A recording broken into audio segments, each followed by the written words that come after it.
महाकुंभ की सच्चाई। फाइनली 1 महीने से प्लान करते करते अब हम लोग का प्लान सक्सेस हुआ। तो इस तरह हमारे रास्ते में रोड़े आते रहे।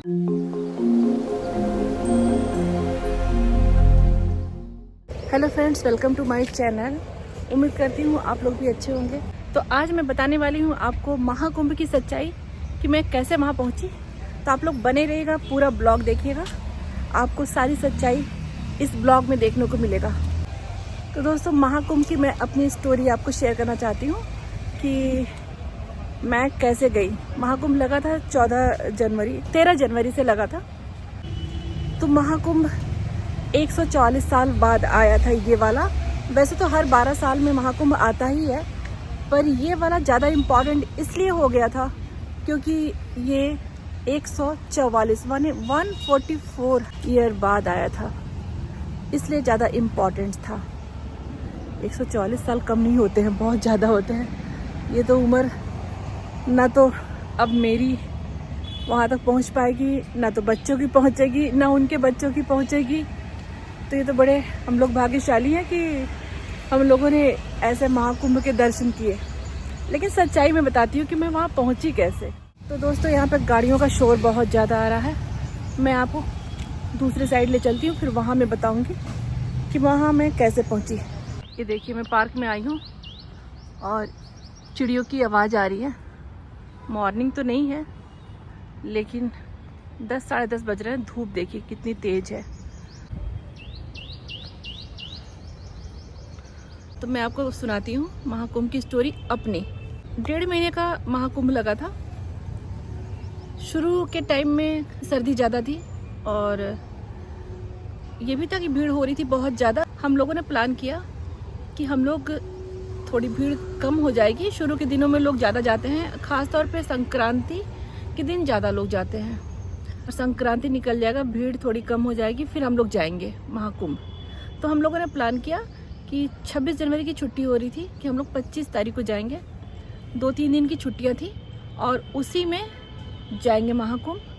बच्चों की स्कूल की भी छुट्टी थी और ऑफिस की भी छुट्टी थी। फिर हम लोगों ने प्लान किया उसी टाइम जाने का, क्योंकि फरवरी में बच्चों के एग्ज़ाम स्टार्ट होने थे। तो 25-26 तारीख सही समझे हम लोग कि उसी टाइम चलते हैं। तो होता क्या है, 25 तारीख को मेरे बेटे की बहुत ज़्यादा तबीयत ख़राब हो जाती है। फीवर, जुकाम, खांसी, सर्दी, बहुत ज़्यादा, बहुत तेज़ फीवर। तो हम लोग का प्लान कैंसिल हो गया। उसको ठीक होने में 7 डेज लगे। डॉक्टर ने बोला 7 दिन इसको दवाई और रेस्ट। तो उसकी वजह से हम लोगों ने कहा चलो कोई बात नहीं, हम लोग चलेंगे 3 तारीख या 4 तारीख। जब फीवर ठीक हुआ तो 29 तारीख को महाकुंभ में ये घटना घटी। बहुत दर्दनाक घटना थी। हम लोग को डर लग गया, इतनी भीड़ है। और वैसे भी मेरा ऑपरेशन हुआ है तो मैं भीड़ से थोड़ा डरती हूँ, पर मन बहुत ज़्यादा था जाने का मेरा। और मेरा ही नहीं, मेरी पूरी फैमिली का मन था। तो 29 तारीख की घटना के बाद थोड़ा सा हम लोग डर गए थे। 3 फरवरी से बच्चों का पेपर था, एक का 3 तारीख से और एक का 4 तारीख से, मतलब फरवरी में। अब हमारा ये वाला प्लान तो फ्लॉप हो गया। 3 तारीख 4 तारीख पेपर था। अब इन लोग का पेपर क्या था, बेटे का पेपर तो 13 के बाद सीधे 27 को था और डॉटर का लगातार पेपर था, 21 को ख़त्म था। हमने सोचा कि चलो ठीक है, अब सारे अच्छे वाले दिन तो निकल जाएंगे, जैसे 14 जनवरी, फिर मौनी अमावस्या वाला 29 वाला निकल गया, फिर 3 तारीख वाला निकल गया। अच्छे डेट सारे निकल गए। मैंने कहा कोई नहीं, महाकुंभ में नहा ले, वही बहुत बड़ी बात है। उसके बाद फिर हम लोगों ने प्लान किया कि हम लोग 21 तारीख को चलेंगे, जिस दिन पेपर ख़त्म होगा। लेकिन उसी बीच में क्या हुआ कि मेरे बेटे का 13 के बाद सीधे 27 को पेपर था और बीच में बहुत सारे गैप थे। तो हमने कहा चलो घूम के चले आएंगे। पर इनका क्या हुआ कि जो 13 का पेपर था वो हुआ नहीं किसी वजह से। 13 वाला इन्होंने कर दिया 24 को। और हम लोग रहते हैं नोएडा, तो आप लोग समझ सकते हैं नोएडा से इलाहाबाद जाना, फिर रिटर्न होना, कम से कम 3 से 4 दिन का टाइम चाहिए।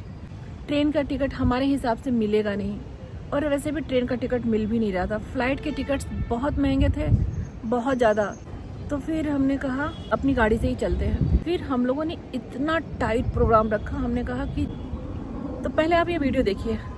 तो friends, welcome to my channel. और अभी हम लोग निकल गए हैं कुंभ के लिए। फाइनली 1 महीने से प्लान करते करते अब हम लोग का प्लान सक्सेस हुआ है। अब हम लोग जा रहे हैं और भीड़ तो बहुत ज़्यादा है, फिर भी देखते हैं।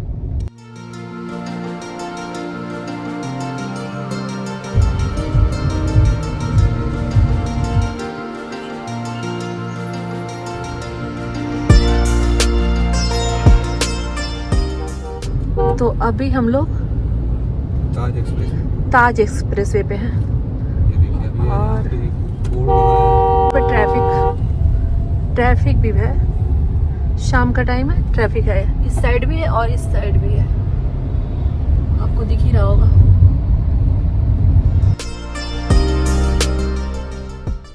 अब देखो हम लोग यहाँ से अरैल घाट का लगा लिया है। 9 घंटे 26 मिनट देखो दिख रहा है यहाँ पे। 9 घंटे 26 मिनट दिखा रहा है। एस्टिमेटेड टाइम 3:11 दिखा रहा है प्रयागराज का।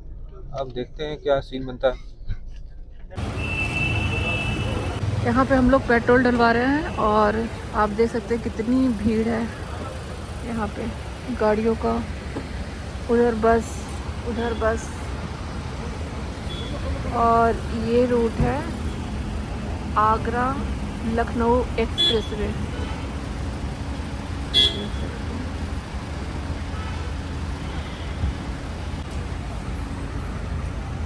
और बच्चों, मजा आ रहा है? मजा आ रहा है? एक टिश्यू पेपर देना।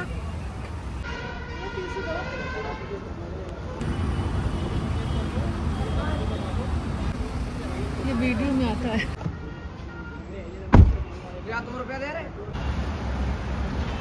पेट्रोल। ये देखो, ये right now it's 3:33 AM in the morning and we are in a 48 minute of congestion. आप सभी को महाशिवरात्रि की हार्दिक शुभकामनाएं।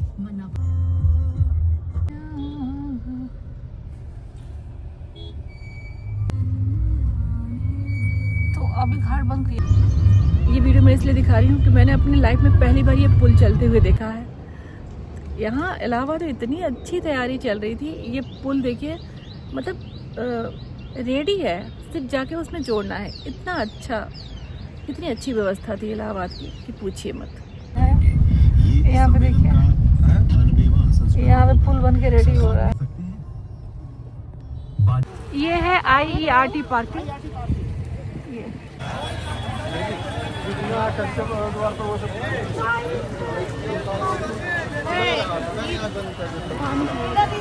पानी ले लो।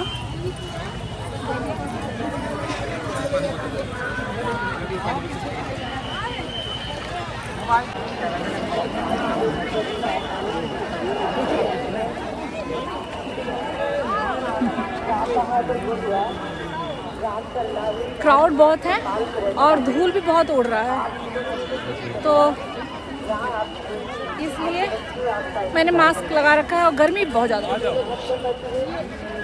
ये क्राउड देखिए, गर्मी भी बहुत है।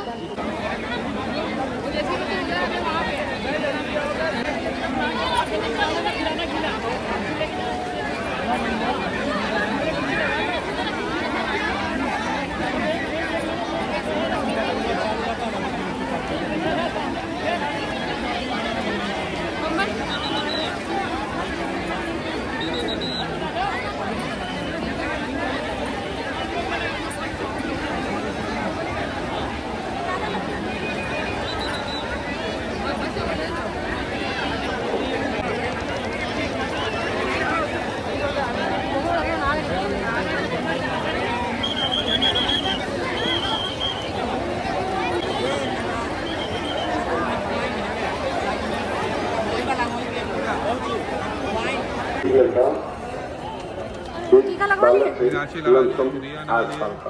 और ये सारे यहाँ पे से सारे हो गए। ठीक है, अब जैसे उन्होंने नहा लिया है।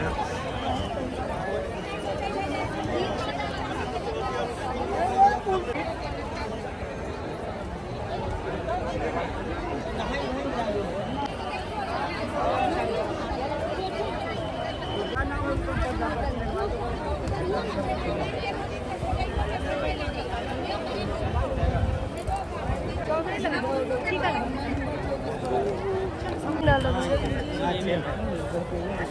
के सामने बस कुछ बोल नहीं रहा था।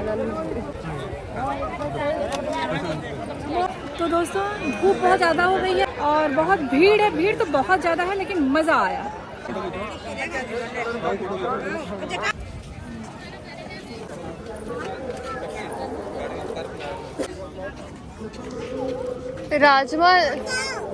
राजमा चावल और वो मिल रहा है।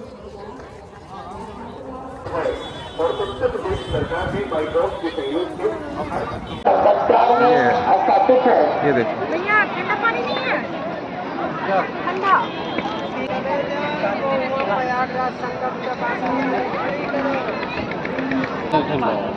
अच्छा हाँ, इससे तो ठीक है।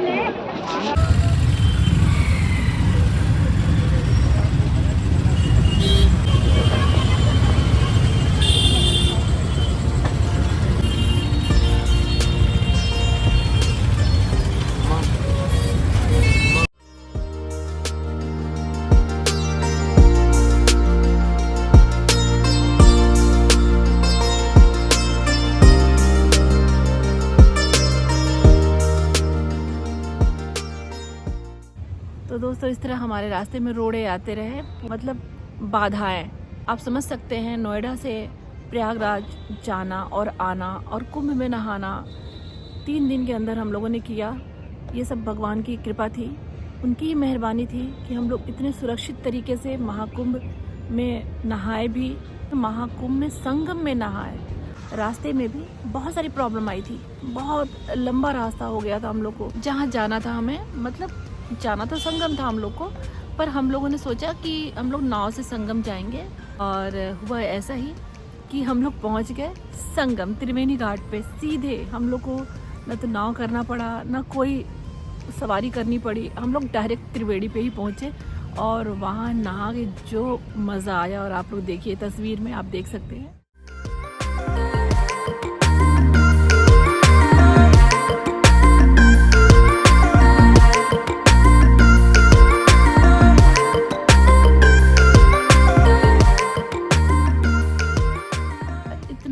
ठंडा, अच्छा, साफ सुथरा पानी था।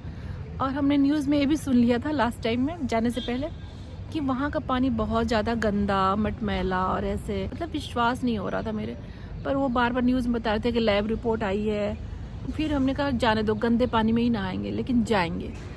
फिर हम गए, पहुँच गए वहाँ पे, और पानी बिल्कुल गंदा नहीं था। गलती से पानी मेरे मुँह में भी गया था, मुँह के अंदर भी गया था गलती से, और वो पानी मीठा था, बिल्कुल गंदा पानी नहीं था। जिस टाइप के गंद ये बता रहे थे, हमें ओरिजिनल में देखने में बिल्कुल नहीं लगा, ना कोई बदबू, कुछ भी नहीं। बहुत क्लीन, मुझे साफ़ सुथरा जैसे होना चाहिए। और बालू था, तो जब इतने लोग नहाएंगे तो बालू उठ के ऊपर आएगा, उसको गंद हम नहीं बोल सकते। लेकिन पानी बहुत ठंडा, बहुत साफ़ सुथरा, बहुत सुकून। नहाने के बाद जो आनंद आया ना, वो आनंद नेक्स्ट लेवल। तो दोस्तों बहुत मज़ा आया। इतने अड़चन के बाद भी हम लोग महाकुंभ पहुँचे और 3 दिन के अंदर वापस भी आए। बेटे ने पेपर भी दिया। और हाँ, बीच में मैं बताना भूल गई कि उसके बाद मेरी डॉटर की तबीयत ख़राब हो गई। फिर इस तरह से प्रोग्राम, बीच में हमारा पूरा प्रोग्राम गड़बड़ हुआ था। लेकिन फाइनली हम कुंभ में नहाए और नहा के बहुत मज़ा आया। और आपको आज जो स्टोरी सुना रहे हैं, आनंदित होकर सुना रहे हैं। और जब मैं वहाँ के बारे में सोच रही हूँ तो मुझे बहुत अंदर से खुशी भी हो रही है और बहुत से आनंद भी आ रहा है कि अगर मैं नहीं जाती तो इतना बड़ा, मतलब मैं मिस कर देती इन चीज़ों को। सच में बहुत, मतलब एक यादगार चीज़ है। वैसे तो मैं महाकुंभ पहले भी गई हूँ, 12 साल के बाद जो महाकुंभ लगता है उस वाले महाकुंभ में मैं जा चुकी हूँ, नहा चुकी हूँ। आप लोग सोच रहे होंगे कि इतने दिन के बाद मैं डाल रही हूँ। मैंने ऑलरेडी महाकुंभ के वीडियो डाल दिए हैं, लेकिन मैं अपना एक्सपीरियंस शेयर करना चाह रही थी। काफ़ी दिनों से टाइम नहीं मिल रहा था, कोई ना कोई अड़चन आ जा रही थी। तो दोस्तों आज का ब्लॉग आपको पसंद आया होगा। पसंद आया तो लाइक, शेयर और कमेंट करना बिल्कुल मत भूलिएगा। जो भी दोस्त चैनल पर नए हैं वो चैनल को सब्सक्राइब कर देंगे। तो मिलते हैं नेक्स्ट ब्लॉग में, तब तक के लिए bye bye and take care. और अब चलते हैं मार्केट, थोड़ा सा बनाना ले लें।